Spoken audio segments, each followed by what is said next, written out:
jamais t'oublier. Papa, oh, nous ne pouvons jamais t'oublier. Papa, oh, le prophète au pied nu. Papa, oh, nous avons été comme. Papa, oh, dans le Dahomey natal. Papa, oh, aujourd'hui le Bénin. Papa, oh, nous ne pouvons jamais t'oublier. Papa, oh, le... Hallelujah, hallelujah, hallelujah. Blessed people of Celestial Church of Christ. Here I am again. And I thank you, I greet you in the holy name of Jesus Christ, our Redeemer and Savior. As I told in the second part of my testimony, I'm going on deeply now. You know, I don't have enough time to tell all about Papa Oshofa. Even thousands of people cannot tell all about Papa Oshofa because he was an enigmatic somebody. Only God could tell about him.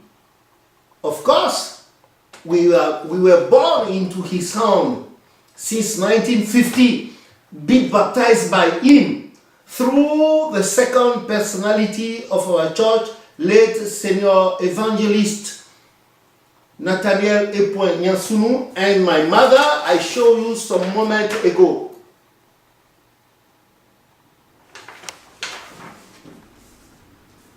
So I'm just surfing and I'm ready to answer any question you have about my testimony, because I have plenty information about him because of my origin in the church. So I could display about Papa Oshofa. And I don't falsely accept what kind of testimony people are telling all around about him. So even about Koya. No. As Christian celestial born, it's a must for me to tell you about who was exactly Papa Oshofa, the founder of our church, Papa Nyansunu, the second personality of our church, and what they did, what the pioneers did. I will come to that by the grace of God. And people who are writing nothing and rubbish on the internet will stop that because white men are mocking at us. They used to say here in Europe where we are that we are black, the church is from our country, from our continent of Africa, and we don't know much about it. I'm sorry.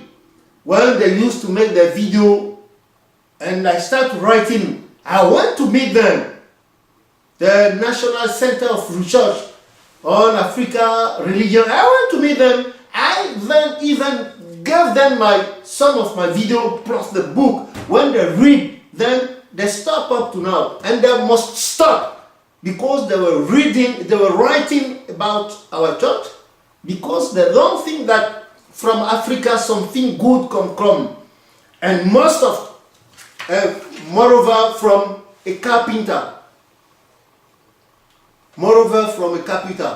Why? They are not God. They had confidence in science, but we have confidence in God Almighty, who is omnipotent, omniscient, and omnipresent. Glory be to his name on high. Like I was saying in my second part of my testimony. So, when Papa Oshofa was at Pastor David Hodonu Loco's house, he got some friends there. If you have opportunity to read this book, you see the name of the different friends he has there. We don't have time to name all of them, apart of that. While he was at Pastor Loco's house, Papa Nyansunu was sent to Ibadan by his father to learn more English and languages, Yoruba, and more music. So later on, after having finished his studies in Ibadan, he went back to Dahomey, to Porto Novo, where he became, after the British pastor, the first black choir master of a Protestant church at Wezume. Papa Oshofa, while Nyasum was away to Ibadan to learn more languages and music, Papa Oshofa became chorister in the Protestant choir of them at Wezume. And Papa Yasumu, his childhood companion, they were so close that people used to call them twins. He was a protector to Papa Oshofa, who was very weak and didn't like at all any forcing things. Where there is shout or palaver, you will never see Papa Oshofa there. He didn't like it since till his physical departure from this world of men. But as soon as anybody declare war against him, you will see Papa Yasum there, his companion. So he later on became Papa Oshofa's choir master in the Protestant mission at Porto Novo, Wezume. So Papa Oshofa was living then in boarding school with his companion after the remove Pastor Loko to Onigbolo to Olobogodowu in Nigeria. I cannot pronounce it well, excuse me. And then there came a British pastor, white pastor named Garner. That Garner was wicked as a crocodile. He was very wicked with Oshofa's and his companion. Very wicked to the church member also. He was not as kind as Pastor Hodon Loko was. So people started to leave that Protestant mission by then. And one day, this boarding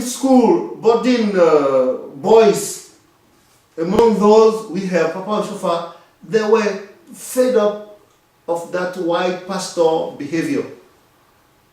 And one day,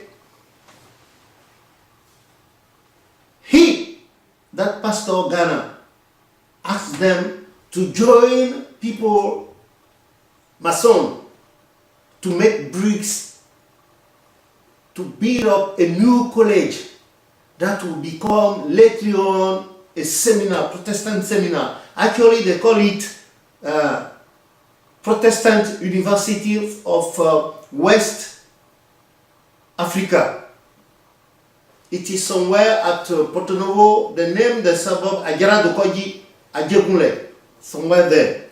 So, Oshofa's companion in boarding school, plus him, they all refused because they have grown up. They all refused to obey to the order of that white pastor Ghana. So he threw all of them out from the boarding school. All of them. Secretly, Papa Oshofa's father, because of that vow he made to God, that if you give me a male child all his life, it will be at your service. He remembered that vow, so secretly he went back to see that British pastor, white pastor Ghana, and told him about the problem, the story about life of his son Samuel Bilo Joseph Oshofa. That what man didn't accept at all. He said, okay, I sent all of them out, so your boy also must be out from here. And 2 times more, he sent people to beg him. He refused. Since that time, Papa Oshofa, the father, found himself obliged to take his only male child to his carpentry at Ilefie at Porto Novo. If you have opportunity to meet me while I'm in Europe or in Africa, I will take you to that place. I know that place. Lately on, that place has become somewhere people used to kill cow, to sell cow meat. It is at Ilefie at Porto Novo. Glory be to God on high. So, Papa Oshofa, who didn't then like work, forced work, find himself now apprentice in his father carpentry. I have to record you that the father, Papa Oshofa, the father, I don't say our prophet, his father was a carpenter. So Papa Oshofa spent 4 years there. I don't have time to tell you, to spread the detail of the year of his apprentice over there. But he suffered because he has to lift up timber, mahogany, wood. He has to take them to Surrey, going and fro for some time to carry it on, to carry wood on his head. He told us one day, while he was joking with us, he said that one day he was trying to hammer something with the hammer, and instead of the nail, he hammered one of his finger, and suffer of it for about 1 month. We laughed. It is his story. Bless his memory be. So he was there when in June 1939 his father died. When his father died, after the burial ceremony, so now he has to make a choice, to make his mind up. Before that, he used to play in a band,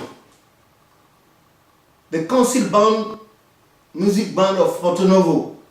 In it, has one of his friends here,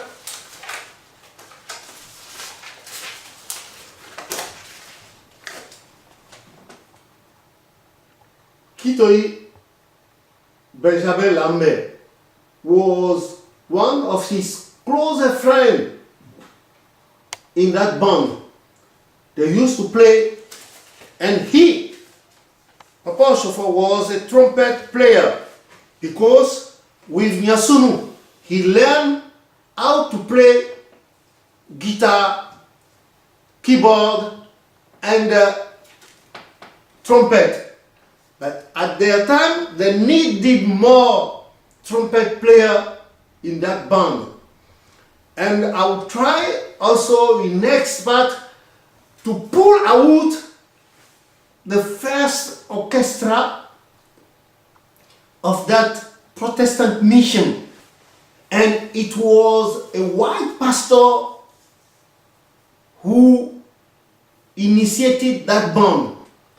And I will also show you Papa Oshofa with his instrument in the hand. By that time, they didn't have shoes. They just have clothes. Plus that was that far colonial period. This is the for at now the end of the third part of my testimony. In the name of Jesus, we meet soon again. Thank you.